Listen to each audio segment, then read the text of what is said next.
ওমর ফারুক সালাত শুরু করলেন, ফজরের সালাত, আল্লাহু আকবার।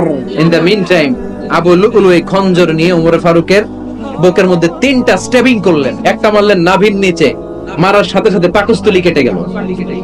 আরেকটা মারলেন পাজরে, পাজর ছিঁড়ে গেল। সেনাপতি ঢুকার সাথে সাথে ধরছে, এই সেনাপতি কোত্থেকে আসছে? কয় পারস্য জয় করে আসছি।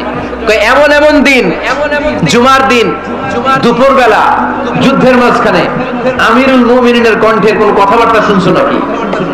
সেনাপতি অবাক, কয় তোমরা জানলা কেমনে? শুনছি তো। সুবহানাল্লাহ বলবেন না? আমরা যুদ্ধে একটা ভয়ঙ্কর অবস্থার মধ্যে ছিলাম। পেছন থেকে শত্রু আমাদেরকে আক্রমণ করতে শুরু করে দিল। ডানে যাব না বায়ে যাব, সামনে যাব নাকি পেছনে যাব, রাস্তা খুঁজে পাচ্ছি না। ডান দিকে ছিল আমাদের উপত্যকার রাস্তা, বাঁ দিকে ছিল পাহাড়ি পথ। আমরা সোজা পথ হবে মনে করে উপত্যকার দিকে ছুটতে আরম্ভ করলাম। হঠাৎ করে আমিরুল মুমিনিনের কণ্ঠ বজ্র কণ্ঠে আমার কানের মধ্যে ভেসে আসলো। আমার মনে হলো আমিরুল মুমিনিন কেমন যেন আমাকে কমান্ড দিচ্ছেন আর বলছেন, ইয়া সারিয়াতাল জাবাল, ডান দিকে উপত্যকার পথে নয়, তাড়াতাড়ি পাহাড়ের দিকে সৈন্যবাহিনী নিয়ে উঠে যা। আজকে আমরা সাইয়েদনা ওমর ফারুকের বায়োগ্রাফি সম্পর্কে জানবো। ওমর ফারুক রাদিয়াল্লাহু তাআলা আনহু, the super hero of this উম্মাহ। এই উম্মার সুপার হিরো তিনি, ঠিক কি না? ওনার মুখের আগে লাঠি চলতো বেশি। সুবহানাল্লাহ পড়বেন না? মাঝে মাঝে লাঠি চালানোরও দরকার আছে না নাই? সাইয়েদনা ওমর ফারুক আমাদের জন্য অনুপ্রেরণা। He is the real super hero of Muslim উম্মাহ। তিনি এই উম্মার রিয়েল সুপার হিরো। এজন্য ওনার জীবনী থেকে আমরা কিছু শিক্ষা নেওয়ার চেষ্টা করব ইনশাআল্লাহ। পড়েন সাইয়েদনা ওমর ফারুক কিভাবে ইসলাম ধর্ম গ্রহণ করলেন, কিভাবে বিশ্বনবীর প্রাণের কলিজার টুকরা হলেন, এটা দিয়ে আমরা শুরু করি। আল্লাহ তাআলা সাইয়েদনা ওমর ফারুকের হৃদয়ের মধ্যে 3টা ধাক্কা মেরেছেন, ঈমানের ধাক্কা। আওয়াজ করে বলতে হবে কয়টা? জোরে বলেন তো কয়টা? 3টা ঈমানি ধাক্কা। এক হচ্ছে বিশ্বনবীর দোয়ার ধাক্কা। এক কি? দোয়ার ধাক্কা। 2 হচ্ছে সূরা হাক্কা দিয়ে দিয়েছেন আল্লাহ এক ধাক্কা। সুবহানাল্লাহ পড়বেন না? 3 হচ্ছে সূরাতু তাহা দিয়ে আল্লাহ দিয়েছেন আরেকটা ধাক্কা। এই 3টা ঈমানি ধাক্কা যখন সাইয়েদনা ওমর ফারুকের হৃদয়ে লাগলো, উনি পড়তে আরম্ভ করেছেন, আশহাদু আল্লা ইলাহা ইল্লাল্লাহ ওয়া আশহাদু আন্না মুহাম্মাদান আবদুহু ওয়া রাসূলুহু। চিল্লায়ে পড়েন আল্লাহু আকবার। বিশ্বনবী মক্কায় বসে বসে তাহাজ্জুদের সালাত পড়ে আল্লাহর কাছে দোয়া করলেন, আল্লাহ আল্লাহুম্মা আইজ্জাল ইসলাম বিআহাব্বির রাজুলাইনি ইলাইক। ও আল্লাহ, 2 জন লোকের নাম বলবো, 2 জনের দরকার নেই। এই 2 জনের একজনকে আপনি ইসলামের সুশীতল ছায়া তলে এনে ইসলামকে বিজয় দান করে দেন। মুহূর্তের মধ্যে দোয়াটা কবুল করে নিয়েছে কে? বিশ্বনবী বললেন, আল্লাহ 2 জনের নাম বলবো আজকের দোয়ায়। আবি জাহল ইবনে হিশাম, হয়তো হিশামের বেটা আবু জাহেলকে আপনি ইসলামের ভিতরে নিয়ে আসেন, কিংবা ওমর ইবনুল খাত্তাব, খাত্তাবের বেটা ওমরকে আপনি ইসলামের ছায়া তলে নিয়ে আসেন। ওমরে ফারুকের জন্য দোয়াটা কবুল করে নিয়েছে কে? মক্কার যে অবস্থা, আল্লাহর হাবিব সাল্লাল্লাহু আলাইহি ওয়াসাল্লাম বুঝলেন মক্কার এই 2 জনের একজন যদি আমার সাথে না থাকে তাহলে মক্কায় দাওয়াতি কাজ চালিয়ে যাওয়া যাবে। আল্লাহর বললেন, আল্লাহ বেশি চাই না, এই 2 জনের একজন, হয় আবু জাহেল নয় ওমর, হয় আবু জাহেল নয় ওমর। বিশ্বনবী যখন দোয়া করলেন, এই দোয়ার একটা ঈমানি ধাক্কা, নূরানি ধাক্কা সাইয়েদনা ওমর ফারুকের হৃদয়কে স্পর্শ করে ফেলল। দোয়া ইজ লাইক এ মিসাইল। এই যে আমরা দোয়া করি, এটা মিসাইলের মতো। যুদ্ধে মিসাইল হামলা করে না? মিসাইল হামলা করার পরে এই মিসাইল লক্ষ্য বস্তুতে যে ভেদ করে, ঠিক কিনা? তেমনি দোয়ার মতো যদি আপনি দোয়া করতে পারেন, আপনি যেই জন্য দোয়া করেছেন ঠিক ওই জায়গায় যে আপনার দোয়া স্পর্শ করে। সুবহানাল্লাহ পড়বেন না? বিশ্বনবীর দোয়ার মাধ্যমে প্রথমে সাইয়েদনা ওমর ফারুকের হৃদয়ে এক ধাক্কা লাগলো। 2 নম্বরে রব্বুল আলামিন সূরাতুল হাক্কা দিয়ে ওমর ফারুকের হৃদয়ের মধ্যে দিলেন এক ধাক্কা। পড়েন আল্লাহু আকবার। কোরআনের ভেতরে সূরাতুল হাক্কা নামে একটা সূরা আছে না নাই? আল হাক্কাতু মাল হাক্কা ওয়া মা আদরাকা মাল হাক্কা। পড়েন আল্লাহু আকবার। বিশ্বনবী যখন দোয়া করলেন, ওই দোয়া যখন সাইয়েদনা ওমর ফারুকের হৃদয়ে স্পর্শ করলো, সাইয়েদনা ওমর ফারুক সব সময় বিশ্বনবীরে ফলো করতে আরম্ভ করলেন। বিশ্বনবী ডানে গেলে লুকিয়ে লুকিয়ে ওমর ফারুক ডানে যায়, বিশ্বনবী বায়ে গেলে লুকিয়ে লুকিয়ে ওমর ফারুক বায়ে যায়। বিশ্বনবী একবার মসজিদুল হারামে যে নামাজ পড়তে শুরু করলেন, ওমর ফারুক তখন বিশ্বনবীর পিছু পিছু ছদ্মবেশে পেছন থেকে যে বিশ্বনবী কিভাবে নামাজ পড়ে দেখতে শুরু করলেন। বিশ্বনবী ইন দা মিন টাইম এশার নামাজে আল হাক্কাতুম আল হাক্কা তেলাওয়াত শুরু করে দিলেন। আল হাক্কাতুম আল হাক্কা তেলাওয়াত শুরু করে দিলেন। তেলাওয়াত করতে করতে বিশ্বনবী যখন তেলাওয়াত করতেছে, ওমর ফারুক এরকম দুলতেছে আর মজা পাচ্ছে। ও মিয়া, বিশ্বনবীর কণ্ঠ বুঝি আমার মতো কণ্ঠ, আপনার মতো কণ্ঠ, আহমদ বিন ইউসুফের কণ্ঠ, আব্দুল বাসিতের কণ্ঠ না? বিশ্বনবীর গলায় যে কি সুরের ঝংকার আল্লাহ দিয়েছেন, কি সুরের লহরী আল্লাহ দিয়েছেন, একবার যে শুনতো পাগল হয়ে যেত। আল্লাহু আকবার। বিশ্বনবী সূরা হাক্কা মন্ত্রমুগ্ধ তেলাওয়াতে, মন্ত্রমুগ্ধ সুর দিয়ে, মন্ত্রমুগ্ধ কণ্ঠ দিয়ে তেলাওয়াত করতে লাগলেন। এশার সালাতে ওমর ফারুক দুলতে লাগলেন। ওমর ফারুক যত শুনেন অবাক হয়ে যায়, যত শুনেন অবাক হয়ে যায়, যতই শুনে অবাক। কিরে? কারণ তিনি আরবি ভাষা বুঝতেন। এত সুন্দর শব্দের গাঁথনি, এত প্রাঞ্জল বর্ণনা, এত সুন্দর অন্তমিল, এটা কবিতা না হয়ে পারে না। উনি মনে মনে ভাবলেন এটা মনে হয় কবিতা। It might be poem, it could be poem. Muhammad মনে হয় কবি হয়ে গেছে, তার কাব্য প্রতিভা দিয়ে সে এটা বানিয়েছে। তা না হলে এত সুন্দর কথা, এটা কবিতা না হয়ে পারে। ইন দ্য মিন টাইম বিশ্বনবী কিন্তু দেখতেছে না যে পেছনে ওমর। বিশ্বনবী তেলাওয়াত করছিলেন। ইন দ্য মিন টাইম বিশ্বনবী পড়ছিলেন ওমা হুয়া বিকাউলি শাইরিন কলিলাম মা তুমিনুন। এর অর্থ হলো এটা কোনো কবির কথা নয়, খুব অল্প সংখ্যক লোকই তোমরা ঈমান আনো। সুবহানাল্লাহ পড়ে। এটাকে বলে কোইনসিডেন্ট। কোইনসিডেন্ট হুট করে অনেক সময় মিলে যায়, যায় কি যায় না? আপনি একজনের কথা ভাবতেছেন ভাবতেছেন, বাজারে গেলেন, বাজারে যেই দেখেন ওই লোকটা দাঁড়ায় আছে, এরকম হয় কি হয় না? কোইনসিডেন্ট। ওমর ফারুক মনে মনে যেটা ভাবতেছে ওই কথা দিয়ে বিশ্বনবী তেলাওয়াত করতেছে। আল্লাহু আকবার। বিশ্বনবী যে আয়াত তেলাওয়াত করছিলেন, আয়াতের অর্থ হলো এটা কোনো কবির বানানো কবিতা না, খুব অল্প সংখ্যক লোকই তোমরা ঈমান আনো। ওমর ফারুক আটকে উঠলেন, থমকে দাঁড়ালেন। ঘটনা কি? আমি মনে মনে ভাবলাম, কি রে এত সুন্দর কথা, এটা তো মানুষের কথা হতে পারে না, এটা নিশ্চয়ই কবিতা, কবির কথা। কিন্তু মুহাম্মদ এখন আবার পড়তেছে ওমা হুয়া বিকাউলি শাইর, এটা কোন শায়েরের কবির কথা নয়। কলিলাম মা তুমিনুন, অল্পই তোমরা ঈমান আনো। তার মানে আমার মনে যা চলে মুহাম্মদ এটা টের পায়। মুহাম্মদ গণক। নাউজুবিল্লাহ পড়বেন না? মুহাম্মদ অনেক বড় মাপের একজন গণক। মানুষের হৃদয়ে কি চলে, মনে মনে কি ভাবে, মুহাম্মদ না দেখেও বলে দিতে পারে। ইন দা মিন টাইম বিশ্বনবী পরের আয়াতে পড়লেন ওয়ালা বিকাউলি কাহিনিন কলিলাম মা তাযাক্কারুন। এই আয়াতের অর্থ হলো এটা কোনো গণকের বানানো গণনা নয়, খুব অল্প সংখ্যক লোকই তোমরা উপদেশ হিসেবে এটাকে মানো। সুবহানাল্লাহ পড়ুন। এবার আর ওমর ফারুকের সহ্য হয় না, কি আজীব তামাশা। প্রথমে মনে করলাম কবিতা, মোহাম্মদ কয় কবি না, সে কবি না, এটা কবিতা না। তারপর ভাবলাম সে গণক, সে আয়াত পরে পরে বলে দিল এটা গণনা নয়, তাহলে এটা কি?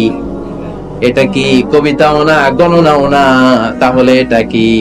বিশ্বনবী তখন বললেন তানজিলুম মির রাব্বিল আলামিন। সুবহানাল্লাহ পড়েন। পরের আয়াত ছিল তানজিলুম মির রাব্বিল আলামিন। এটা দুনিয়ার কোন কবির বানানো কবিতা না, এটা কোন গণকের গণনা না, এটা কোন সাহিত্যিকের বানানো সাহিত্য নয়, এটা মহাবিশ্বের পরিচালক রব্বুল আলামিনের কাছ থেকে পাঠানো কিতাব কোরআন।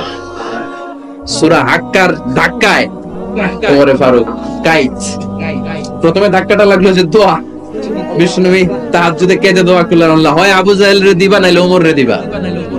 ওই দোয়া ওমর ফারুকের হৃদয়ে ছোঁয়া লেগেছে। এরপর হাক্কা, সূরাতুল হাক্কা দিয়ে দিলে এক ধাক্কা। এই ধাক্কা খেয়ে উথাল পাতাল হৃদয়ের মধ্যে, হায় রে এ কি বাণী, এ কেমন কথা, কে মুহাম্মদ? তারপরে শয়তানের ওয়াসওয়াসা আছে না নাই?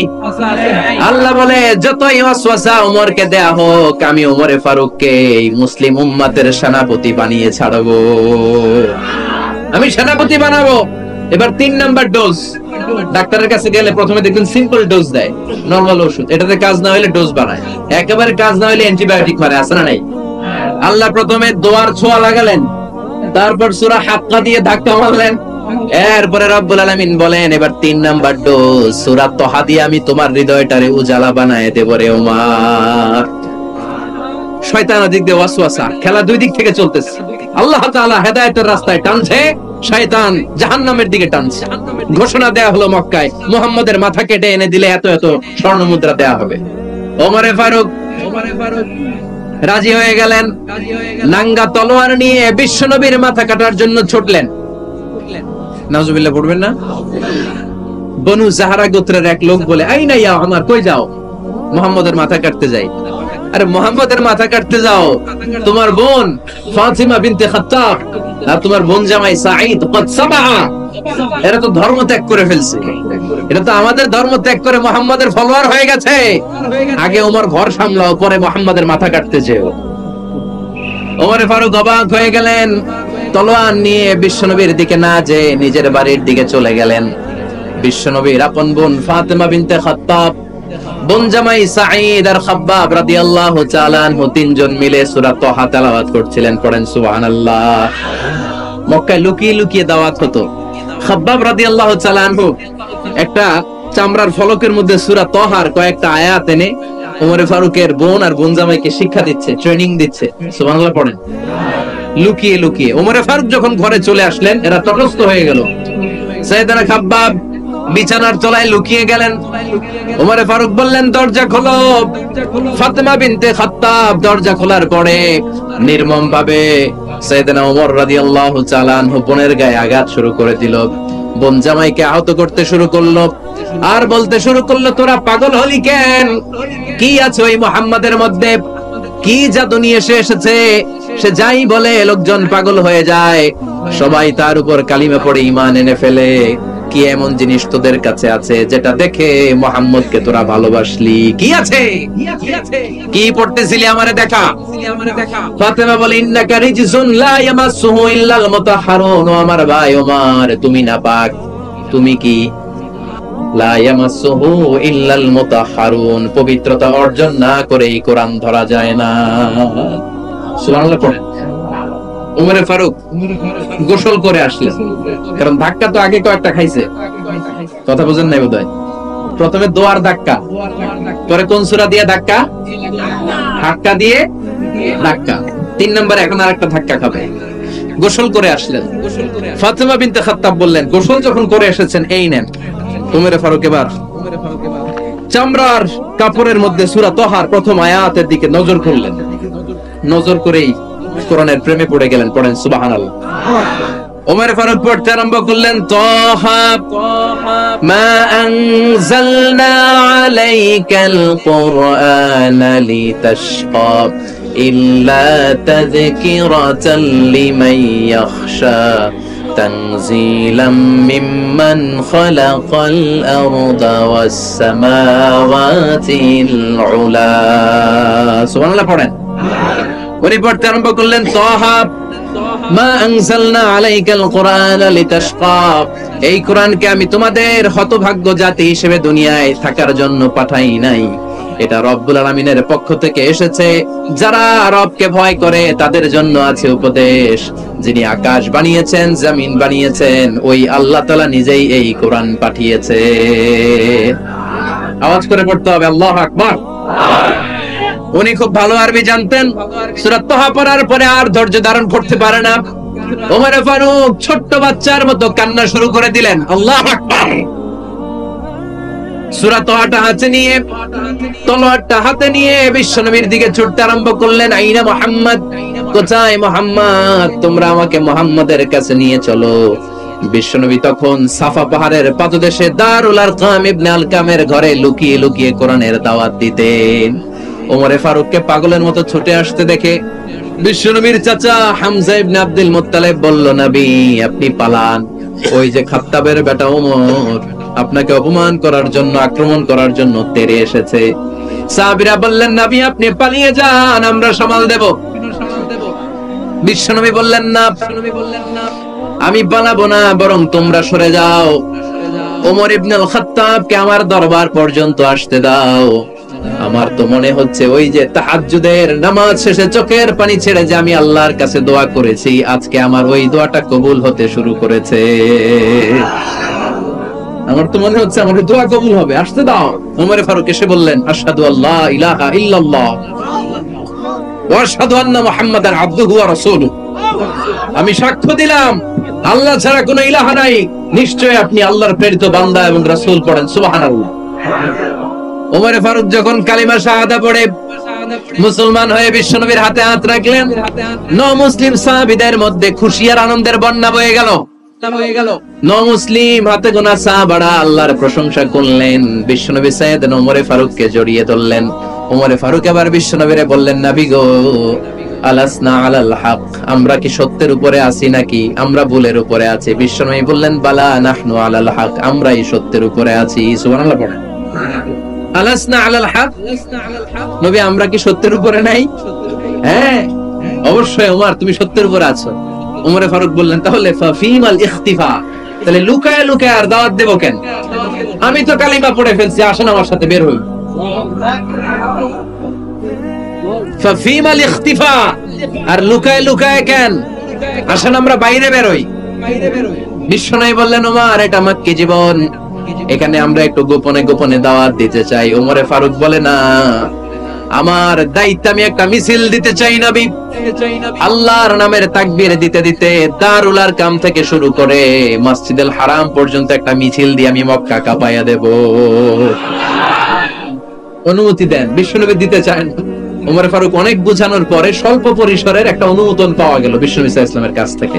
কিন্তু মিছিল যে দিবে, মিছিলের জন্য লোকের দরকার আছে না নাই? এখানে লোক নাই, আমি একাই মিছিল দিতেছি। এটা জমবে, মিছিল জমবে। খুঁজে উনি 11 জন মুসলিম সাহাবা পেলেন। কয়জন? ওমর ফারুক বললেন, 11 জনই সই। এই 11 জন নিয়ে আমি আল্লাহর নামের তাকবীর দেব। 2 লাইন করলেন। কয় লাইন? 2 লাইন। পেছনে 6 জন, আর এই লাইনের নেতা বানালেন বিশ্বনবীর চাচা হামজাকে রাদিয়াল্লাহু তাআলা আনহু। আর সামনে 5 জন, তার আগে দাঁড়ালেন উনি নিজেই। তাহলে 6 6 12। বললেন, এই 2 লাইনই আমরা তাকবীর দিতে দিতে, বেশি না, এই দারুল আরকামের ঘর থেকে, আপনারা জানেন যে সাফা মারওয়া এখন যে সাই হয়, এই সাফার পাদদেশে ছিল দারুল আরকামের ঘর। উনি বললেন, এখান থেকে ওই যে কাবার গিলাফ দেখা যায়, কাবার গিলাফ পর্যন্ত আমরা এই তাকবীর নিয়ে ওখানে যাব। সুবহানাল্লাহ পড়বেন না? ওখানে উনি দাঁড়িয়ে ছোট্ট একটা ভাষণ দিয়েছিলেন। উনি বলেছিলেন, মান আরাদা আন তাসকুলা উম্মু ওয়া ইয়াতামা ওয়ালাদু ওয়া তারমিলা যাওজাতুহু ফালিয়াসুদ্দানি। খেয়াল করে শুনেন, কান দুইটা খরগোশের কানের মতো খাড়া করেন।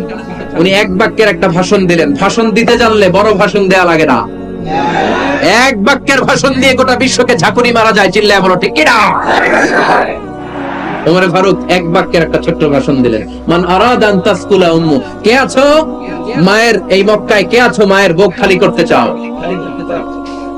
ইয়াতামা ওয়ালাদু, কে আছো বাচ্চাগুলারে, নিজের সন্তানগুলোরে ইয়াতিম বানাতে চাও?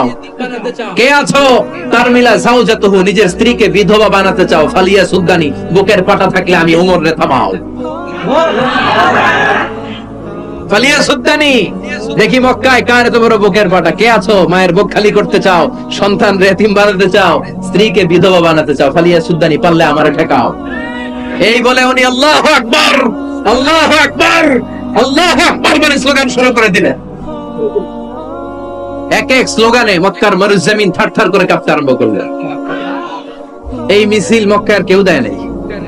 মিছিলের আওয়াজ শুনে আবু জাহেল বাইরিস, উতবা বাইরিস, শাইবা, ওয়ালিদ ইবনে মুগিরা সব বের হয়েছে। কি রে, আমার এলাকায় এত বড় স্লোগান, কার এত সাহস? বের হয়ে দেখে মিছিলের সামনে ওমর। ওমর রে দেখে দিছে একদম। কারণ ওমরে ফারুককে থামানোর মতো বাপের বেটা মক্কায় দ্বিতীয়টা কেউ ছিল না। আওয়াজ করে বলে ঠিক কিনা? ওমরে ফারুক আল্লাহু আকবার, আল্লাহু আকবার বলে স্লোগান দিতে দিতে মসজিদুল হারামের ভেতরে ঢুকে গেল। কাবার গিলাফ ধরার পরে সেদিন মিছিল থেমেছে ওই আল্লাহর নামের স্লোগান। সেদিন কেউ থামাতে পারে নাই, কিয়ামত পর্যন্ত কেউ থামাতে পারবে না। চিল্লায় বলো ঠিক কিনা? একটা ওমর লাগবে। চিল্লায় বলেন কয়টা? ওই ওমরের অপেক্ষায় বাংলাদেশ সহ গোটা মুসলিম উম্মাহ। ঠিক কিনা? একটা ওমরই যথেষ্ট। আমাদের সেন্ট্রাল লিডারশিপ নাই তো, আমাদেরকে এদিকে লাথি মারলে আমরা ওইদিকে যাই। ওদিক থেকে গোতা মারলে আমরা এদিকে যাই। আমাদের রিপ্রেজেন্টেটিভ, আমাদের প্রতিনিধিত্ব করার মতো কোন কেন্দ্রীয় লিডারশিপ নেতৃবৃন্দ গোটা বিশ্বে নাই, ঠিক কি না? আমরা সেই ওমরে ফারুকের অপেক্ষায়, আমরা সেই ইমাম আল মাহদির অপেক্ষায়। এই ওমরে ফারুক আমাদের মডেল, ঠিক কি না? থার্ড ইন পজিশন এই পুরো উম্মতের মধ্যে ওনার পজিশন নাম্বার 3। 1 নাম্বার পজিশন বিশ্বনবীর, কার? 2 নাম্বার পজিশন কার? আবু বকর। 3 নাম্বার পজিশন কার? ওমরে ফারুকের। বিশ্বনবী বলতেন লা নবিয়্যা বা'দি, লা নবিয়্যা বা'দি, আমার পরে কোনো নবী নাই। ওয়ালা রাসূলা, আমার পরে কোনো রাসূলও নাই। আমার নবীর পরে আর কোন নবী আছে? আমার নবীর পরে আর কোন রাসূল আছে? এই যে কাদিয়ানি যে একটা সম্প্রদায় আছে, এরা কি মুসলিম নাকি অমুসলিম? মুসলিম সম্প্রদায়ের সাথে এদের কোনো সম্পর্ক নাই, চিল্লা বলেন ঠিক কি না? 4 খলিফার 2 খলিফা, ইসলামের 4 খলিফার 2 খলিফা বিশ্বনবীর মেয়ের জামাই, আর বাকি 2 খলিফা বিশ্বনবীর শ্বশুর। সুবহানাল্লাহ পড়েন। সাইয়েদনা আলী রাদিয়াল্লাহু তাআলা আনহু, সাইয়েদনা উসমান যুন নূরাইন বিশ্বনবীর মেয়ের জামাই। উসমান রাদিয়াল্লাহু তাআলা আনহুর কাছে বিশ্বনবী 2 মেয়েকে বিয়ে দিয়েছিলেন। একজন মারা যাওয়ার পরে আরেকজন, বিশ্বনবী বলেছেন এরপরে আরেকটা থাকলে ওইটারও বিয়ে দিতাম। সুবহানাল্লাহ পড়বেন না? 2 জন ছিল মেয়ের জামাই আর 2 জন ছিল শ্বশুর। সাইয়েদনা আবু বকর শ্বশুর, বিশ্বনবীর স্ত্রী আম্মা জান আয়েশা রাদিয়াল্লাহু তাআলা আনহার বাবা। বিশ্বনবীর স্ত্রী আম্মা জান হাফসা রাদিয়াল্লাহু তাআলা আনহার বাবা ছিল সাইয়েদনা ওমরে ফারুক। চিল্লায়ে পড়ে আল্লাহু আকবার। জান্নাতুল পজিশন না, সাইয়্যিদু কুহুলিল জান্নাহ। জান্নাতে যত নারীরা যাবে, নারীদের সর্দারিনী হবে সাইয়্যিদাতুনা ফাতেমা রাদিয়াল্লাহু তাআলা আনহা। এই ফরিদপুরের যত ইয়াং স্টারেরা তোমরা যারা জান্নাতে যাবে, তোমাদের লিডার হবে সাইয়েদনা হাসান আর হুসাইন রাদিয়াল্লাহু তাআলা আনহুমা। আর বয়স্ক মুরব্বীরা যারা জান্নাতে ঢুকবেন, আপনাদের লিডার হবে সাইয়েদনা আবু বকর আর সাইয়েদনা ওমর ফারুক রাদিয়াল্লাহু তাআলা। সুবহানাল্লাহ পড়তে পারলেন না? ওমর ফারুক এটা সাধারণ কোনো ক্যারেক্টারিস্টিক্স নয়। ওনাকে আল্লাহ তাআলা নলেজও দিয়েছেন, আবার দ্বীনদারিও দিয়েছেন। আমার দ্বীনি ভাইয়েরা খেয়াল রাখবেন, কোন আলেমের মধ্যে বা কোন নেতার মধ্যে যদি এই দুইটার সমন্বয় আপনি পান, যে তার জ্ঞানও আছে আবার দ্বীনদারিও আছে, he belongs the knowledge and he belongs the taqwa, সে গোটা বিশ্বকে জয় করে ফেলবে, ঠিক কি না? যার মধ্যে জ্ঞান আছে, যার মধ্যে তাকওয়া আছে, তারে কেউ থামায় রাখতে পারে? ওমরে ফারুককে এই 2 নেয়ামত দিয়ে ধন্য করেছে কে? সহিহ বুখারীর বর্ণনা, বিশ্বনবী সাহাবীদের সামনে একটা স্বপ্নের কথা বলছেন। বিশ্বনবী বললেন, আমি স্বপ্নে দেখলাম আমার আঙ্গুলের ফাঁকা থেকে দুধ বের হচ্ছে, আমি তৃপ্তি সহকারে দুধ খেলাম। খাওয়ার পরে দেখলাম আঙ্গুলের মধ্যে একটু দুধ লেগে আছে। আমার আঙ্গুলে অতিরিক্ত লেগে থাকা দুধটা আমি ওমরে ফারুকের মুখের মধ্যে লাগিয়ে দিলাম। সাহাবারা বললেন, ইয়া রাসূলুল্লাহ, ইয়া হাবিবাল্লাহ, মাযা আওয়ালতা বিহি, এই স্বপ্নের আপনি কি ব্যাখ্যা করলেন, আমরা তো বুঝলাম না।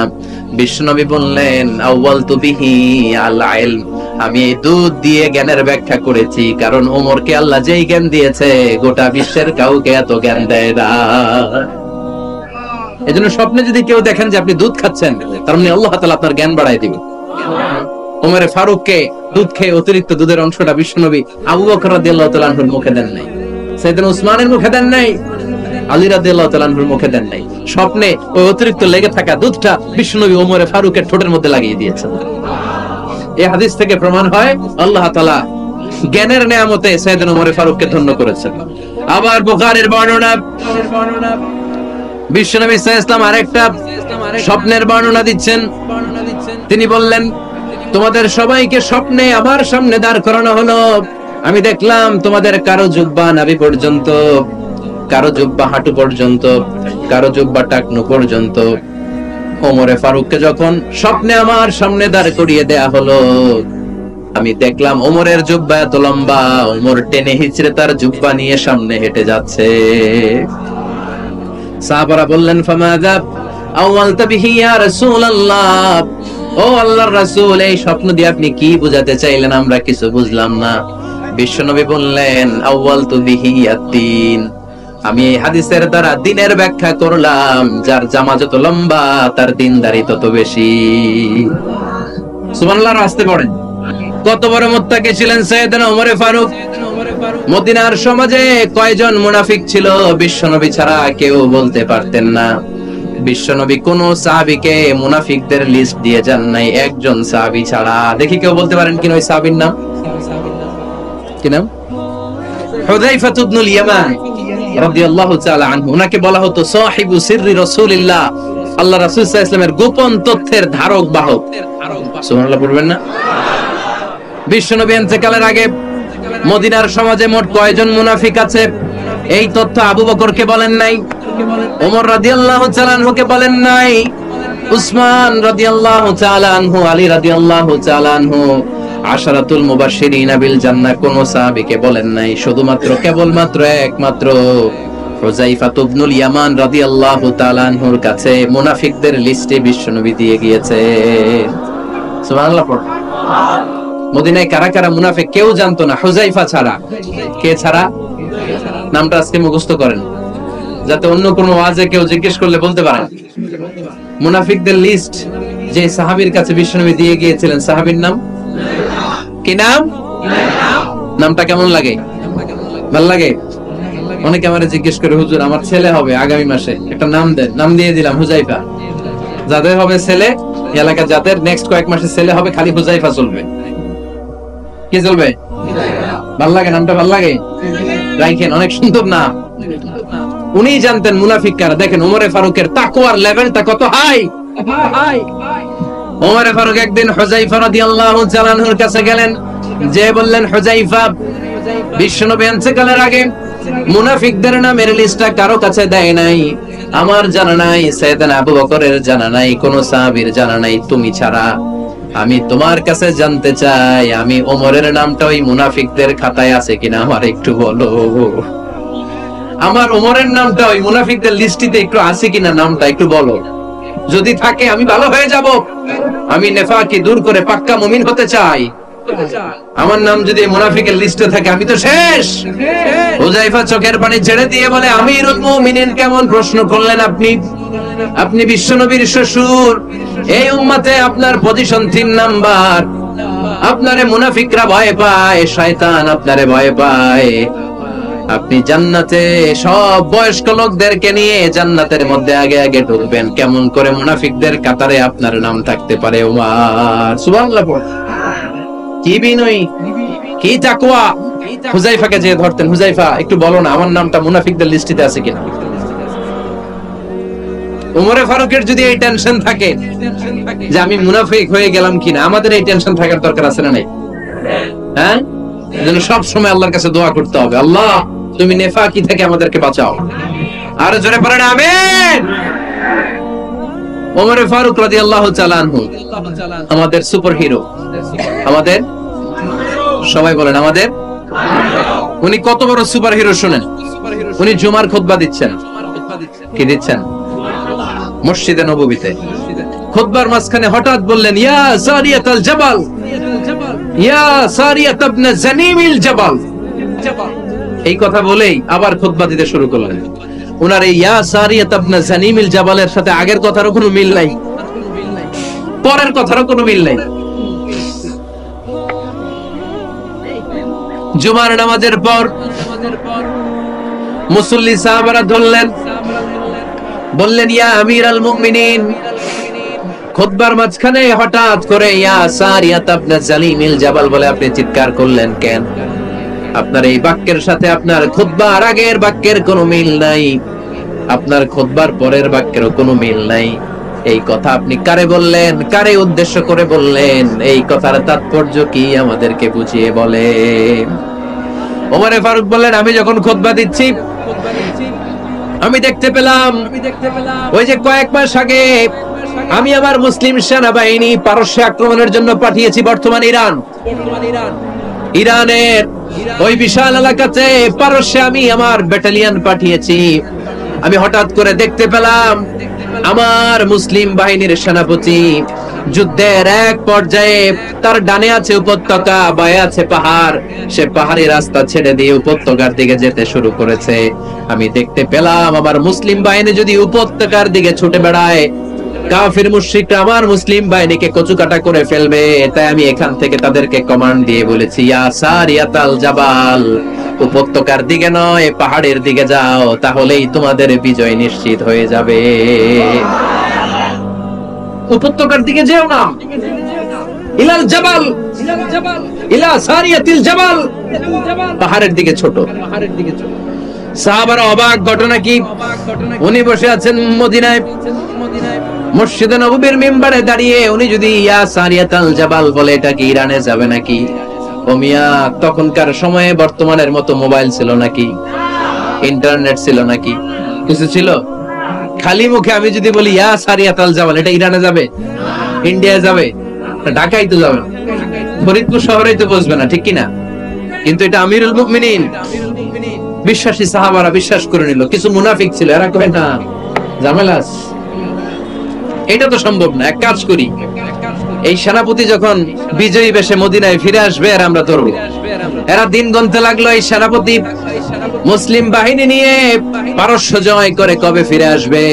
এই মুনাফিকের দলগুলো কখনো সেনাবাহিনীকে অভ্যর্থনা জানাতে যেত না, কিন্তু এইবার সবার আগে মদিনার উপকণ্ঠে যে সেনাপতিদেরকে অভ্যর্থনা জানানোর জন্য ফুল নিয়ে রেডি।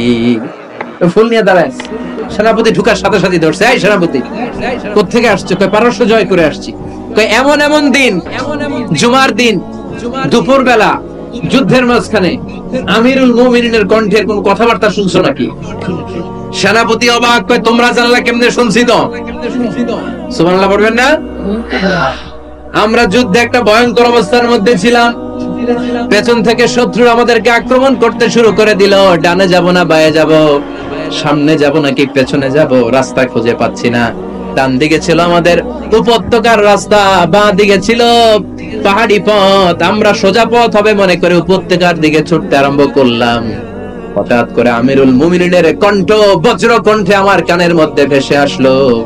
আমার মনে হলো আমিরুল মুমিনিন কেমন যেন আমাকে কমান্ড দিচ্ছেন আর বলছেন, ইয়া সারিয়াতাল জাবাল, ডান দিকে উপত্যকার পথে নয়, তাড়াতাড়ি পাহাড়ের দিকে সৈন্য বাহিনী নিয়ে উঠে যা। পাহাড়ের দিকে, ডানে না। This is wrong track and this is the right track. ওই দিন যদি ওমরে ফারুকের ওই গাইডলাইন, আমিরুল মুমিনিনের কমান্ড যদি আমি না শুনতাম, আজকে বিজয়ের বেশে ফিরতেও পারতাম না, আমাদের চেহারাও তোমরা দেখতে পেতে না। ওমরে ফারুকের ওই কমান্ড, ওই গাইডলাইন অদৃশ্য থেকে শোনার কারণে এই পারস্যের মধ্যে আমাদেরকে সেই যুদ্ধে বিজয় দান করেছে কে? This is ওমরে ফারুক, this is ওমরে ফারুক। বিশ্বনবী বলছেন, ওমর, মা লাকিয়াকা শাইতানু সালিকান ফাজ্জান ইল্লা সালাকা ফাজ্জান গায়রা ফাজ্জিক। ওমর, শয়তান ইবলিস যদি তোমারে কোনো রাস্তা দিয়ে হাঁটতে দেখে, শয়তান ওই রাস্তা রেখে দিয়ে অন্য রাস্তা দিয়ে হাঁটে। সুবহানাল্লাহ। বাড়িতে যায় বললেন, কে বলতেছে? বিশ্বনবী। কার ব্যাপারে? ওমরে ফারুকের ব্যাপারে। শয়তান যদি দেখে যে ওমরে ফারুক এই রাস্তা দিয়ে হাঁটতেছে, শয়তান ওই রাস্তা রেখে দিয়ে অন্য রাস্তা দিয়ে হাঁটে। সুবহানাল্লাহ পড়েন। রাত্রিবেলা আমরা আমাদের বাচ্চা ছেলে মেয়েদেরকে যখন খাওয়াই, বাচ্চারা খেতে চায় না, এরকম হয় আপনাদের ফরিদপুর এলাকায়? হ্যাঁ, এই এলাকায় হয় নাকি? খেতে চায় না বাচ্চারা, এই চকলেট দেখায়া, এই মিনা কার্টুন দেখায়া, এইটা সেটা, এগুলো সেগুলো বলে, গল্প টল্প বলে ভুলাইয়া খাওয়ানো লাগে, তাই না? তারপরও খায় না। আমারও ছোট মেয়ে আছে, খেতে চায় না, এইটা সেইটা এমনি সেমনি খাওয়ানো লাগে। তো শেষে না পেরে মা বাবা বলতে বাধ্য হয়, ওই যে ভূত আসতেছে, ভূত, তাড়াতাড়ি তাড়াতাড়ি খাও, তাহলে যে ভূত ধরবে তোমার। ওই যে বাঘ আসতেছে, বাঘ, তাড়াতাড়ি খাইলে নাহলে বাঘে কামড়াবে। বলি না আমরা? আপনারা কি বলেন? ভূত। আর কি বলেন? হ্যাঁ হ্যাঁ। আচ্ছা, যখন ওমরে ফারুক আমিরুল মুমিনিন, মদিনার মায়েরাও বাচ্চাদেরকে খাওয়াতে পারতো না, ছোট্ট মেয়েদেরকে খাওয়াতে পারতো না, খাওয়া নিয়ে যন্ত্রণা করতো। বাচ্চারা যখন মদিনায় খেতে চাইতো না রাত্রি বেলায়, মদিনার মায়েরা বলতো, তাড়াতাড়ি খাও, হা হুয়া ইয়াতি উমর, হা হুয়া ইয়াতি উমর, তাড়াতাড়ি খা, নাইলে ওই যে ওমর আসতেছে, Omar. This is our super hero সাইয়েদনা ওমর ফারুক রাদিয়াল্লাহু তাআলা আনহু। শুধু শয়তানি ভয় পেত না, মুনাফিকরাও ভয় পেত, জমের মতো ভয়। শুধু তাই না, আমাদের আম্মাজান বিষ্ণু ইসা ইসলামের স্ত্রীরাও ওমর ফারুককে ভয় পেতেন। সুবহানাল্লাহ কইবেন না? মাঝে মাঝে বিষ্ণু ঈসা ইসলামের সাথে আম্মাজান আয়েশার ঝগড়া হতো, হতো না? আপনাদের ফ্যামিলিতে ঝগড়া হয়? হয় না? হয় না? কার কার দেখি? ওরে আল্লাহ, অনেক আল্লাহর ওলি আছে তো জায়গায়। ঝগড়া হয় না? কি কথা কয়, ঝগড়া হয় না বলে? বিশ্বনবীর ফ্যামিলিতে ঝগড়া হয়, আপনার ফ্যামিলিতে হয় না? মিষ্টি ঝগড়া। আর ও বিয়েই করে নাই। আল্লাহর হাবিব সাল্লাল্লাহু আলাইহি ওয়াসাল্লামের সাথে আম্মাজান আয়েশার ঝগড়া হতো। একদিন ঝগড়া হয়ে দুইজন রেগে আছে। খবরদার দুইজন রেগে থাকবেন না, আবার একজন রাগলে আরেকজন থেমে যাবেন, কারণ এই ছোট্ট ঝগড়া থেকে এটা অনেক সময় বিচ্ছেদের দিকে গড়ায়। আমার প্রিয় ফরিদপুরবাসী, ভাবি রেগে গেলে আপনি রাগেন না, ওই দিন আপনি একটু ঠান্ডা থাকেন। আবার আপনি রেগে গেলে, আমার মাইকের আওয়াজ যদি ভাবিরা শুনেন, আপনারা রেগে যায় না, একটু ঠান্ডা থাকবেন। দুইজনে রেগে গেলে তো তৃতীয় বিশ্বযুদ্ধ শুরু হবে, তাই না? একজন রেগে গেলে আরেকজন ঠান্ডা, কারণ এই সামান্য ঝগড়া থেকে ইগোর কারণে এটা বিচ্ছেদ আর ডিভোর্স পর্যন্ত গড়ায়। আর শয়তান এখানে উস্কানি দেয়, কারণ ইমানদারদের ফ্যামিলি ভাঙতে পারলে শয়তান সবচেয়ে বড় খুশি হয়, আর ইমানদারদের ফ্যামিলি টিকে থাকলে খুশি হয়ে যায় কে? আম্মাজান আয়েশা রাদিয়াল্লাহু তাআলা আনহার সাথে বিষ্ণু ঈসা ইসলামের ঝগড়া হতো মাঝে মাঝে। একবার ঝগড়া হলো, বিষ্ণু ঈসা ইসলামের রাগ, আম্মাজান আয়েশাও রাগ। বিষ্ণুই বললেন, আয়েশা, ঝগড়া করে আর কতক্ষণ থাকবো, আসো মিটমাট করি। আয়েশা রাদিয়াল্লাহু বললেন, ঠিক আছে মিটমাট করব। তো বিষ্ণু ঈসা ইসলাম বললেন, মিটমাটের জন্য কারে ডাকবো? ওমরে ডাকি। কয় না, ওমরে না, ওমর গালিজ, ওমর অনেক রাগে, আমার ডর লাগে। কয় তাহলে তোমার আব্বারে ডাকি। কয় ডাকেন। কি খুশি, মেয়েদের মধ্যে অভ্যাসটা আছে না নাই? তাহলে তোমার আব্বারে ডাকি, ডাকেন। ডেকে নিয়ে আসা হলো। আবু বকর রাদিয়াল্লাহু তাআলা আনহু দাঁড়ালেন, আম্মাজান আয়েশা দাঁড়ালেন, বিশ্বনবীও দাঁড়ালেন। বিশ্বনবী বললেন, আয়েশা, তোমার আব্বা আসছে, এবার ঘটনা খুলে বলার পালা। তুমি বলবা নাকি আমি বলবো? আম্মাজান আয়েশা বললেন, আপনি বলেন, তবে ওয়ালা তাকুল ইল্লা হাক্কান, যেটা ঘটছে ওইটাই বললেন, মিথ্যা কথা কইেন না। আবু বকর রাদিয়াল্লাহু তাআলা আনহু রেগে মেগে আগুন। কি এই কথা তুমি কেমন করে বলো? বিশ্বনবী কি মিথ্যা কথা কখনো বলবে? রেগে মেগে দিলেন মেয়ের গালে এক চড়। বানিয়ে বলতেছি না, মুসনাদ আহমদ ইবনে হাম্বলের হাদিস। বাবার হাতের থাপ্পড়কে আম্মাজান আয়েশা উল্টে বললেন। সাইয়েদনা আবু বকর রাগে গড়গড় করছেন, আবার মারার জন্য তেড়ে গেলেন। এবার বাঁচার জন্য আম্মাজান আয়েশা বিশ্বনবীর পিছনে যে আশ্রয় নিলেন, বিশ্বনবী বাঁচানোর জন্য দুই হাত মেলে দাঁড়িয়ে গেলেন। পড়েন সুবহানাল্লাহ।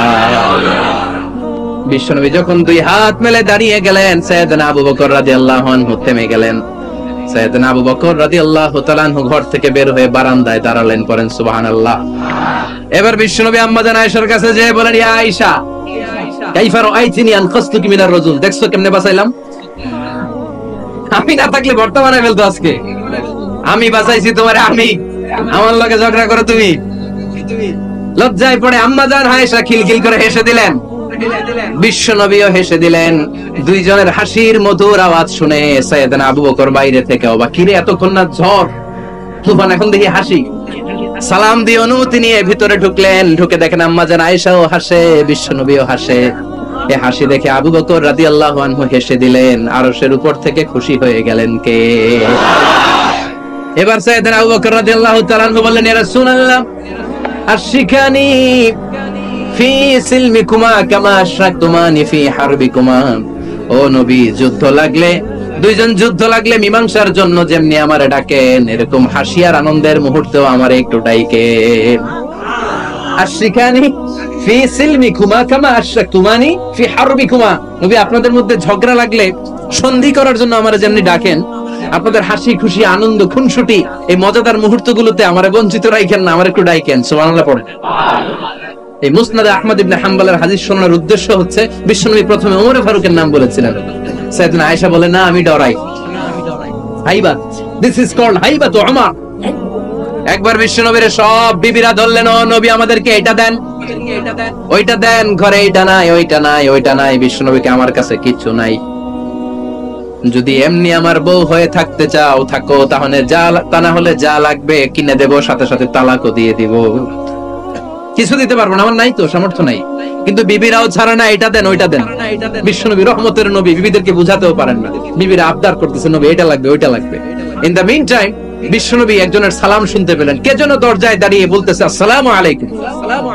বিশ্বনবী দরজার দিকে তাকালেন, তাকিয়ে বললেন ওয়া আলাইকুম আসসালাম, আর বুঝতে পারলেন এটা আমার ওমরের সালাম। সালাম দেওয়ার পরে বিবিদের দিকে তাকায় দেখে একজন বিবিও নাই, সব অন্দরমহলের ভিতরে দৌড়। সুবহানাল্লাহ করতে পারলেন না? This is our super hero Omar. এরকম ওমর একটা লাগবে, চিল্লায় বলেন কয়টা? একটা ওমর গোটা বিশ্বকে সোজা করে দিবে। একটা ওমর সবল আর দুর্বলের সব পার্থক্য দূর করে দিবে। মাজলুমের উপর জালিমের অত্যাচারের অবসান ঘটায় দিবে। গোটা বিশ্বটাকে সাম্য, মৈত্রী, ভালোবাসার ইনসাফ দিয়ে পরিপূর্ণ করে দিবে। সেই ওমরের অপেক্ষায় আমরা। নিজের ছেলেকে 80টা বেত মেরেছেন। কয়টা? 80টা বেত মেরেছে। এই ব্যাপারে অনেকগুলো বর্ণনা পাওয়া যায়। সবচেয়ে সহিহ বর্ণনা হচ্ছে মুয়াত্তা ইমাম মালিকের বর্ণনা। ওমর ফারুক রাদিয়াল্লাহু তাআলা আনহুর ছেলে আব্দুর রহমান মারুফুন বিআবি শাহমা ছিলেন মিশরে। ওখানে নাবিজ খেয়েছিলেন। নাবিজ হচ্ছে আরব দেশের লোকেরা দুধের মধ্যে শক্ত খুরমা রাত্রে বেলা ঢেলে দিত। ঢেলে দিলে সারা রাত ওই খুরমার রসটা দুধের সাথে মিশে দুধটা লাল হয়ে যেত। এটারে সকালবেলা খেত, খুব সুস্বাদু। এটাকে বলে নাবিজ। কিন্তু এটা রাতে ভিজাইলে সকালেই খাইতে হয়, রেখে দিলে আবার একটু সমস্যা হয়। এটা অনেকটা তারির মতো হয়ে যায়, মাতলামি চলে আসে। তো ওমর ফারুকের ছেলে নাবিজ খেয়েছেন, মদ খাননি, নাবিজ। কিন্তু নাবিজ খাওয়াতে সাকরান চলে এসেছে। সাকরান চলে আসাতে এটা যখন প্রমাণিত হয়েছে, আমর ইবনে আল-আস রাদিয়াল্লাহু তাআলা আনহু নাকি 80 বেত মেরেছেন মিশরে। কয় বেত? নিয়ম হচ্ছে সবার সামনে, কিন্তু সবার সামনে না মেরে একটু গোপনে মেরেছে। এই তথ্য যখন ওমরে ফারুকের কাছে এসেছে, উনি বললেন না, মারতে হবে সবার সামনে, আলাদা মারলা কেন? ও মদিনায় ফিরে আসলে আমি আবার 80টা মারব। মদিনায় ফিরে আসার পরে সাইয়েদনা ওমরে ফারুক ওই আগের 80টারে আর ধরেন নাই, নিজ হাতে আবার 80টা বেত মেরেছেন। এই বেত মারার 1 মাস পরে এই আবু শামা ইন্তেকাল করেছে। অনেক ঐতিহাসিক বলে এই বেতের আঘাতে মরেছে, কেউ কেউ বলেছে নিজের রোগের কারণে মরেছে। কিন্তু দিস ইজ দ্য ইনসাফ সিস্টেম অফ ওমর। নিজের ছেলে বলে ছেড়ে দেয় নাই। এখন নিজের ছেলে হইলে 7 খুন মাফ, নেতার ছেলে হইলে 10 খুন মাফ, এলাকার মোড়লের ছেলে হইলে 10 খুন মাফ।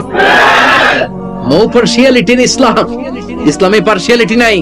আপনি নেতার ছেলে হন, আপনি বিজনেস ম্যাগনেটের ছেলে হন, আপনি যেই হন না কেন, ইসলামের দৃষ্টিতে সবাই সমান। চিল্লায় বলেন ঠিক কি না?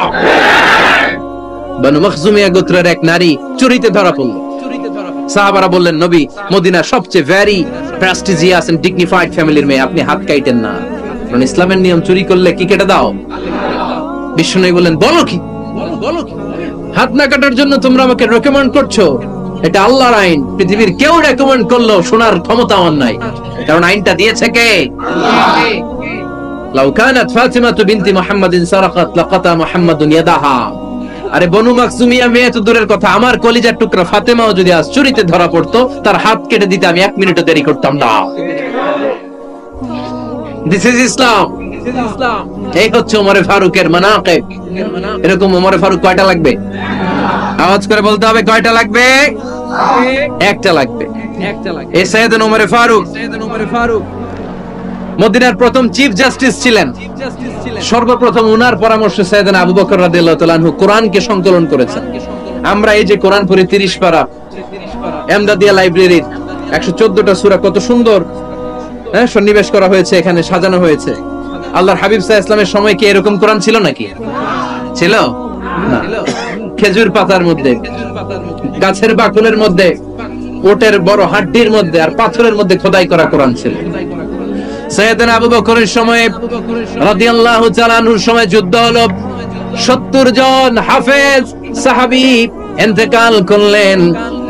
সাইয়েদনা আবু বকর রাদিয়াল্লাহু তাআলা আনহুকে ডেকে ওমর ফারুক বললেন, ও আবু বকর, এইভাবে হাফেজে কোরআন সাহাবীরা যদি দুনিয়া থেকে বিদায় হয়ে যায়, আল্লাহর কোরআনও তো বিদায় হয়ে যাবে।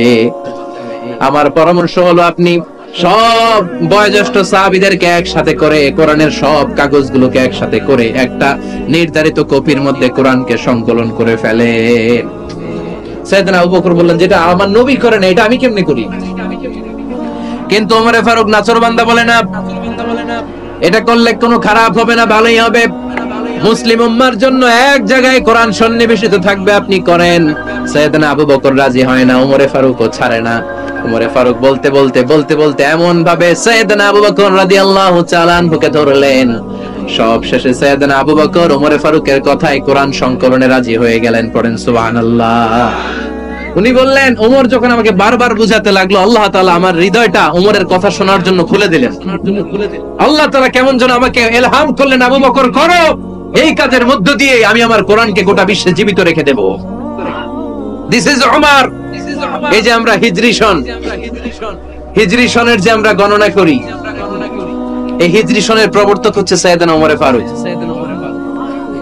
সুবহানাল্লাহ নাই? আশা করবেন না, বসেন। সাইয়েদনা ওমর ফারুক এই হিজরি সনের গণনা শুরু করেছেন। সাহাবারা বলল, আমিরুল মুমিনিন, খ্রিস্টানদের ঈসাই সন আছে, আমাদের মুসলমানদের কোনো সন নাই। আমাদের একটা সন থাকলে আমাদের জিজিয়া নিতে, আমাদের যাকাতের টাকা উত্তোলন করতে অনেক সুবিধা হবে। ওমর ফারুক বললেন, তাহলে কোন সালকে হিজরি, কোন সালকে মুসলিম সাল হিসেবে আমরা ঘোষণা দিতে পারি? একজন বলল, আমার নবী যেই সালে জন্মগ্রহণ করেছেন ওই সালে। ওমর ফারুক বললেন, না, আমার নবীর জন্ম আমাদের জন্য খুশির দিন, কিন্তু এটা আমাদের জন্য প্রেরণা নয়। প্রেরণা নবীর কাজে, ঠিক কিনা? আরো কিছু সাহাবারা বলল, তাহলে যেই সালে আমার নবী ইন্তেকাল করেছে ওইটারে প্রথম সাল ধরেন। ওমর ফারুক বললেন, না, যেদিন তিনি ইন্তেকাল করেছেন এটা আমাদের দুঃখের দিন, এটা আমাদের প্রেরণা নয়। আমাদের প্রেরণা হচ্ছে বিশ্বনবীর ত্যাগ, তিতিক্ষা আর কাজের মধ্য দিয়ে। জোরে কোন ঠিক কিনা? ওমর ফারুক বললেন, যেদিন বিশ্বনবী ইসলাম রক্ষায় নিজের মাতৃভূমি ছেড়ে মক্কা থেকে মদিনায় গিয়েছেন, ওই দিনটাকে হিজরি প্রথম দিন ধরে আমরা হিজরি সাল গণনা করে শুরু করে দিব। মদিনায় এক লোক তার বউরে রাগের চোটে 100 তালাক দিয়ে ফেলছে। কয় তালাক দেয়ার নিয়ম? কয়টা দিছে? কয়টা?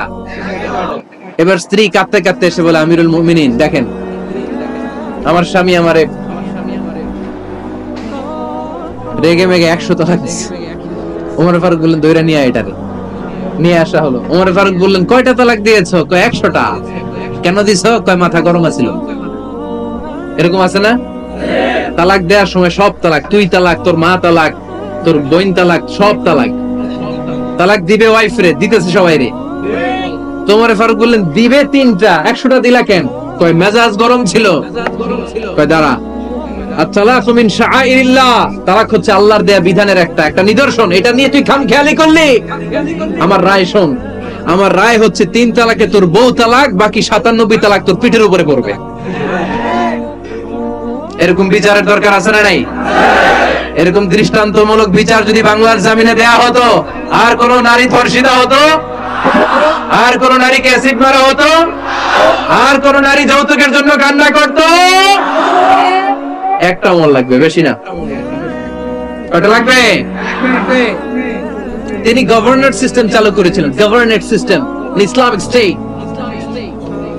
বাহরাইন, ইয়ামান, মিসর, কুফা, বসরা, মক্কা, মদিনা, এই 7 জায়গায় 7 জন গভর্নর পাঠিয়েছেন। তাদের থেকে তথ্য নিতেন। এই গভর্নর সিস্টেম উনি বানিয়েছেন। সাইয়েদনা আমর ইবনে আল-আস রাদিয়াল্লাহু তাআলা আনহুকে পাঠিয়েছেন মিশরে। মিশরে একটা দৌড় প্রতিযোগিতা হতো। ওই দৌড় প্রতিযোগিতায় আমর ইবনে আল-আস রাদিয়াল্লাহু তাআলা আনহুর ছেলে অংশগ্রহণ করেছে, কিন্তু এক মিশরি ওই দৌড় প্রতিযোগিতায় চ্যাম্পিয়ন হয়ে গেছে। রানার্স আপ হয়েছে আমর ইবনে আল-আসের ছেলে। এবার মিশরি ফার্স্ট আর গভর্নরের ছেলে সেকেন্ড। রাগের চোটে আমর ইবনে আল-আসের ছেলে ওই মিশরির মাথার মধ্যে কয়েকটা বাড়ি মেরেছে। মিশরি বলে, আমার মারলা কেন? তুমি খেলায় পারো না, আমার মারলা কেন? কয়, আনা ইবনুল আকরামিন, আমি গভর্নরের পোলা, আমি যা বলবো এটাই হবে, আমার উপরে কথা নাই। মিশরি ওইখানে আর ঝগড়া বাঁধায় নাই, মনে দুঃখ নিয়ে মদিনায় চলে আসলেন। এসে বললেন, আমিরুল মুমিনিন, আপনি আমর ইবনুল আস রাদিয়াল্লাহু তাআলা আনহুকে মিশরের গভর্নর বানিয়ে পাঠিয়েছেন। একটা প্রতিযোগিতায় আমি চ্যাম্পিয়ন হয়েছি, ওনার ছেলে হয়েছে রানার আপ। কেন সে চ্যাম্পিয়ন হতে পারে নাই? এই কারণে আমার মাথায় লাঠি দিয়ে 3টা বাড়ি মেরে বিচারটা দিছে কার দরবারে? কথা বুঝেন নাই বোধহয়? ওমর ফারুকের দরবার। ওমর ফারুক বললেন, তাই আগামী বছরের অমুক তারিখ আমি সব গভর্নরদেরকে ডেকে হিসাব নেই, তো ওই দিন তুই থাকবি, পারবি না? মিশরে বলে, পারবো মানে অবশ্যই পারবো। ওই দিন 7 রাজ্য থেকে 7 গভর্নর হাজির। গভর্নরদের ছেলেরাও হাজির, মিশরীয় হাজির। 7 গভর্নরের কাছ থেকে 7 এলাকার খোঁজ খবর নেয়ার পরে ওমরে ফারুক বললেন, আইনাল মিসরি, মিশরী লোকটা কই, এদিকে আয়। মিশরী সামনে আসার পরে বলল, আমর ইবনুল আস, তুমি মিশরের গভর্নর, তোমার ছেলে সহ তুমি আসো। আমর ইবনুল আস এসে সামনে বসে রইলেন। এবার বললেন, ও আমর ইবনুল আসের ছেলে, তুমি নাকি ইবনুল আকরামিন গভর্নরের ছেলে, তুমি যা বলবা মিশরে নাকি তাই হবে, তোমার নাকি অনেক দাপট। নিজে একটা লাঠি এনে মিশরীর হাতে দিয়ে বলল, এবার তোর মাথায় যতটা মারছে তুই ততটা গুনে গুনে মার, আমি দেখবো। আমর ইবনুল আস দেখবে, আমর ইবনুল আসের ছেলেরে তুই এখানে মার। সে বলতেছে, থাক, আপনি বলছেন এতেই যথেষ্ট, মারা লাগবে না, আমি মাফ করে দিলাম। ওমরে ফারুক বলল, খবর দাও, মার মার মার ওর মাথার মধ্যে। মিশরী ওমরে ফারুকের ধমক শুনে ভয়ে ভয়ে 3টা বাড়ি মারলো। এই বাড়ি মারা দেখো ওমরে ফারুকের হৃদয় ঠান্ডা হয় নাই। লজ্জায় আমর ইবনুল আস, বয়স হয়ে গিয়েছে সাহাবা, মাথা তখন টাক, মাথায় চুল নাই, লজ্জায় মাথাটা হেট হয়ে মাথাটা নিচু করে রেখেছে। এবার রাগের চোটে ওমরে ফারুক বললেন, এবার আমর ইবনুল আসের টাক মাথার মধ্যে একটা মার, মার। কেন ছেলেকে শিক্ষা দিতে পারে নাই? ইয়া আমর ইবনুল আস, মাতা জাআলতুমুন নাস আবিদা, তোমরা কখন মিশরীদেরকে নিজেদের দাস বানায় নিলা? ওয়াকাদ ওয়ালাদাতুম উম্মুহুম আহরারা, আর ওদের মায়েরা তো ওদেরকে স্বাধীন সন্তান হিসেবে প্রসব করেছে। মানুষদের উপর ক্ষমতাগিরি করার জন্য গভর্নর পাঠাই নাই। খবরদার, জনগণ তাদেরকে দেখভাল করার জন্য তোমাদেরকে পাঠানো হয়েছে, তাদের উপর কোনো অত্যাচার করার জন্য নয়। চিল্লায় বলেন ঠিক কি না? এরকম নেতা কয়টা লাগবে? কয়টা? ওই নেতার নাম কি? ওমর। হ্যাঁ, হুয়া ইয়াতি উমর। 22 জায়গায় বিশ্বনবী কয় একটা, ওমরে ফারুক বলে আরেকটা। আল্লাহ বলে, বিশ্বনবী আপনার পক্ষে আমি আয়াত নাজিল করতে পারলাম না, আমি ওমরের পক্ষে নাজিল করে দিলাম। বিশ্বনবী বলতেন, ইন্না লিকুল্লি উম্মাতিন মুহাদ্দাস, সব উম্মতের মধ্যে, সব নবীর উম্মতের মধ্য থেকে একজন করে আল্লাহ তাকে মুহাদ্দিস বানাতো। মুহাদ্দিস না, মুহাদ্দাস। মুহাদ্দাস মানে এমন লোক যিনি যা ভাবতো ওই ভাবনাটাই আল্লাহ আয়াত হিসেবে নাজিল করে দিতেন। বিশ্বনবী বলেন, আমার উম্মতের মধ্যে মুহাদ্দাস হচ্ছে সাইয়েদনা ওমর। মদিনার সবচেয়ে বড় মুনাফিকের নাম আব্দুল্লাহ ইবনে উবাই ইবনে সালুল, সব মুনাফিকদের সরদার। কিন্তু এই মুনাফিকের ছেলেটা হলো পাক্কা ঈমানদার। এই ছেলের নাম হলো আব্দুল্লাহ। আওয়াজ করে বলেন, ছেলের নাম কি? আব্দুল্লাহ ইবনে উবাই ইবনে সালুল, মুনাফিক সরদার যখন ইন্তেকাল করলো, সাইয়েদনা আব্দুল্লাহ রাদিয়াল্লাহু তাআলা আনহু বিশ্বনবীর কাছে এসে চোখের পানি ছেড়ে ডেকে বলে, নবী আপনিও জানেন, আমিও জানি, মদিনার সবাই জানে আমার আব্বা মুনাফিকদের সরদার, কিন্তু আমার মন তো মানে না, আমার তো পিতা, আমার তো বাবা লাগে, আমার তো মন মানে না। আপনিও জানেন মুনাফিক, আমিও জানি মুনাফিক। নবী আপনার দরবারে কিছু আমি চাই না, আপনার গায়ের একটা জামা দেন, আপনার জামাটা পরিয়ে আমার বাবারে দাফন দিব। এর উসিলায় যদি আমার আব্বারে আল্লাহ মাফ করে দেয়, দয়ার নবী মায়ের নবী জামা খুলে দিয়ে দিলেন। পড়েন সুবহানাল্লাহ। আব্দুল্লাহ রাদিয়াল্লাহু তাআলা আবার আবদার চললেন, নবী জানি আমার বাবা মুনাফিক, কিন্তু আমার তো বাবা, আপনার দরবারে ফরিয়াদ, আপনি নিজে যে আমার বাবার জানাজার নামাজের ইমামতি করবেন। দয়ার নবী মায়ার নবী জানাজার নামাজে যেতে চাইলেন। ওমরে ফারুক বললেন, নবী না, খবরদার আপনি উবাই ইবনে সালুলের জানাজায় যাবেন না। বিশ্বনবী জোর করে যেতে চাইলেন। সাইয়েদনা ওমরে ফারুক বিশ্বনবীর জামা পেছন থেকে টেনে ধরলেন। আল্লাহু আকবার। টেনে ধরলেন, যাবেন না আপনি। ওমরে ফারুকের হাত থেকে হ্যাচকা টান মেরে জুব্বা টান দিয়ে বিশ্বনবী জানাজায় চলে গেলেন। রব্বুল আলামিন আয়াত নাজিল করলেন, ইস্তাগফির লাহুম আও লা তাস্তাগফির লাহুম ওয়া ইন তাস্তাগফির লাহুম ৭০ মাররাতান ফালাই ইয়াগফিরাল্লাহু লাহুম। নবী গো, একবার নয়, দুইবার নয়, ৭০ বারও যদি এই মুনাফিকের জন্য আপনি ক্ষমা চান, তার জন্য ক্ষমা নাই, তার জন্য আছে জাহান্নাম। ওয়ালা তাকুম, আপনি যাবেন না আলা কবরি, কখনো তাদের জানাজায় যাবেন না। এই যে একটা ভুল করে ফেলছেন, এটা এবারই শেষ, এরপরে আর যাবেন না। সাইয়েদনা ওমর ফারুকের পক্ষে আল্লাহ তাআলা কোরআনের আয়াত নাযিল করে দিলেন। চিল্লায় পড়েন আল্লাহু আকবার। এভাবে 22টা জায়গায় ওমর ফারুক যা বলেছে, এটা নিয়ে একটা আলাদা আলোচনা হইতে হবে, আলাদা একটা আলোচনা লাগবে যে 22টা আয়াতে আল্লাহ তাআলা বিশ্বনবীর পক্ষে কোরআনের আয়াত নাযিল না করে সাইয়েদনা ওমর ফারুকের পক্ষে আয়াত নাযিল করেছেন। চিল্লায় পড়েন সুবহানাল্লাহ। ওই ওমর ফারুককে আমাদের মডেল বানানোর দরকার আছে না নাই? ওই ওমরে ফারুকের জীবনী আমাদের ছেলে মেয়েদেরকে পড়ানোর দরকার আছে না? আমাদের ভবিষ্যৎ প্রজন্ম এগুলো জানে না। ওরা সালমান খান দেখে বড় হয়, ওরা শাহরুখ খান দেখে বড় হয়, ওরা ঋত্বিক রোশনকে দেখে বড় হয়। ওরা মনে করে যে এরাই বড় সুপার হিরো। আমাদের যে কত বড় সুপার হিরো আছে এরা জানেই না। ওমরে ফারুকের ইন্তেকালের ঘটনাটা বলেই আমরা মুনাজাতের দিকে যাব। শুনবেন? শুনতে চান? উনি স্বপ্নে দেখলেন একটা লাল মোরগ ওনাকে 3টা ঠোকর মেরেছে। কয়টা? উনি জুমার নামাজে, জিলহজ মাসের শেষ সপ্তাহে জুমার নামাজে বললেন যে একটা লাল মোরগ 3টা ঠোকর মেরেছে। মুগীরা ইবনে শুবা রাদিয়াল্লাহু তাআলা আনহুর দাস আবু লুলু আল মাজুসি, এই লোকটা খঞ্জর বানাতে পারতো। মুগীরা রাদিয়াল্লাহু তাআলা আনহুর দাস। মুগীরা প্রতিদিন 4 দিরহাম করে চার্জ করত, যেহেতু দাস। সে এসে বিচার দিল, আমিরুল মুমিনিন, মুগীরা আমার থেকে বেশি টাকা চায়, জুলুম করে। ওমরে ফারুক বললেন, তাই? তুমি কি কাজ জানো? বলে, আমি খঞ্জর বানাতে জানি। বাড়ি কই? পারস্য।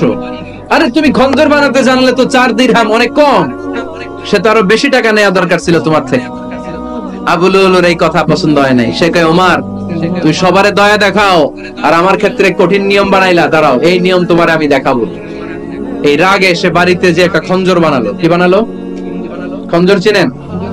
ছোট্ট ছুরি। কিছুদিন আগে ওমানের সুলতান কাবুস ইন্তেকাল করেছে, জানেন আপনারা? ওনার এই কোমরের মধ্যে খঞ্জর থাকতো, ছবিতে দেখছেন? আরব শাইখ যারা সুলতান আমির, কোমরে কি থাকে? ছোরা থাকে, খঞ্জর। সে বাসায় যে একটা খঞ্জর বানালো, যে খঞ্জরের 2 মাথা, লাহু রাসান ওয়া মাকবাদাতুহু ফি ওয়াসাতি, আর ধরার হ্যান্ডেলটা মাঝখানে, এদিকেও ছুরি এদিকেও ছুরি, যাতে এইভাবে এইভাবে মারা যায়। সে ধার দিতে লাগলো আর বলল, ওমর দাঁড়াও তোমারে আমি দেখাবো।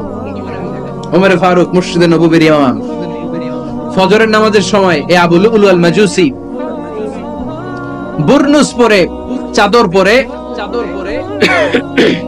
লুকিয়ে লুকিয়ে, সে অগ্নি উপাসক, মুমিন নয়, ওমরে ফারুককে অ্যাটাক করার জন্য গেলেন মসজিদে নববীতে। ওয়াকানু ইউসাল্লুনা বিগালাস, তখন ওনারা অন্ধকারে নামাজ পড়তো। নামাজের সময় যখন হলো, লুকিয়ে লুকিয়ে প্রথম কাতারে ওমরে ফারুকের পিছনে মুয়াজ্জিনের পাশেই দাঁড়ালেন, হাতে খঞ্জর। ইকামত হলো, ওমরে ফারুক সালাত শুরু করলেন, ফজরের সালাত। আল্লাহু আকবার। নামাজ শুরু করলেন, সূরা ফাতিহা বললেন। আরেকটা সূরা যখন পড়তে যাবেন, in the mean time Abu Lulu এই খঞ্জর নিয়ে ওমরে ফারুকের বুকের মধ্যে 3টা স্টেবিং করলেন। একটা মারলেন নাভির নিচে, মারার সাথে সাথে পাকস্থলী কেটে গেল। আরেকটা মারলেন পাজরে, পাজর ছিঁড়ে গেল। 3টা মারার পরে ওমরে ফারুক বললেন, কাতালানি আল কালব, এক কুকুর আমাকে মেরে ফেলেছে। পেছন থেকে এক সাহাবীকে টান মেরে সামনের দিকে নিয়ে গেলেন, তুমি নামাজের ইমামতি করাও। আর ওমরে ফারুককে বাকিরা ধরাধরি করে পেছনে নিতে আরম্ভ করলেন। আর এই আত্মাই আক্রমণ যে করেছে, সে কাতারের মাঝখান দিয়ে যেতে আরম্ভ করলো আর 2 দিকে ছুরি মারতে আরম্ভ করলো। 13 জন সাহাবীর গায়ে ছুরি মেরেছে, 7 জন সাহাবা স্পট ডেথ, জায়গায় মৃত্যু। এই ভয়ঙ্কর অবস্থা দেখে এক সাহাবী বুরনুস, এক ধরনের জুব্বা আছে মাথাওয়ালা, অনেকে জ্যাকেট পরছেন না এরকম মাথাওয়ালা, লম্বা জুব্বা আছে, আরবরা শীতে পরে মাথাওয়ালা। এই মাথাওয়ালা জুব্বা বের করে এক সাহাবী জালের মতো তার দিকে উড়ায় মারলো। ওই বুরনুসের মধ্যে পেঁচিয়ে আবু লুলু মাটিতে পড়ে গেল আর সুইসাইড করে ফেলল, নিজের বুকে নিজে মেরে আত্মহত্যা। যে সাহাবীকে ইমামতির জন্য দাঁড় করালেন, উনি ছোট্ট সূরা দিয়ে প্রথম রাকাতে সূরা আল কাউসার, দ্বিতীয় রাকাতে সূরাতুল ইখলাস দিয়ে নামাজ শেষ। ওমরে ফারুক বেহুশ। ওমরে ফারুক কি? হ্যাঁ, বেহুশ। সবাই কান্নাকাটি করতেছে, সবাই দেখতে গেলেন, এখন হুঁশ ফিরে না। মুখের মধ্যে, মুখ খুলে রাষ্ট্রের চিকিৎসক মুখের মধ্যে দুধ দিলেন, ওই নাভি দিয়ে দুধ বের হয়ে যায়, পাকস্থলী কেটে ওখান দিয়ে দুধ বের হয়ে যাচ্ছে। তারা বললো, ওনারে বাঁচানো সম্ভব না, দেখেন হুঁশ ফিরে কিনা। হুঁশ ফিরলে ওনার পরে কে আমির হবে, উনি যেন প্যানেল ঠিক করে দিয়ে যায়। সবাই তাকিয়েছে ওমরে ফারুকের চোখের দিকে। আল্লাহর মেহেরবানিতে ঘন্টা খানিক পরে উনি চোখ খুললেন। চোখ খোলার পরেই বলেন নাই, ওমা আমি মরে যাই। চোখ খোলার পরে উনি বলেন নাই, কে মারলো আমারে। চোখ খোলার পরে উনি বলেন নাই, আমার পরে নেতা কে হবে। চোখ খোলার পরে সর্বপ্রথম কথাটি ছিল, আসাল্লান নাস, আমার নেতৃত্বে যে ফজরের নামাজটা শুরু হয়েছিল, এটাকে ঠিক মতো তোরা পড়েছিলি? আমার নেতৃত্বে যে ফজরের নামাজ শুরু হয়েছিল, সেটা ঠিকঠাক মতো সমাপ্ত হয়েছিল কিনা আগে বল। আসাল্লান নাস, নামাজটা হয়েছে কিনা বল?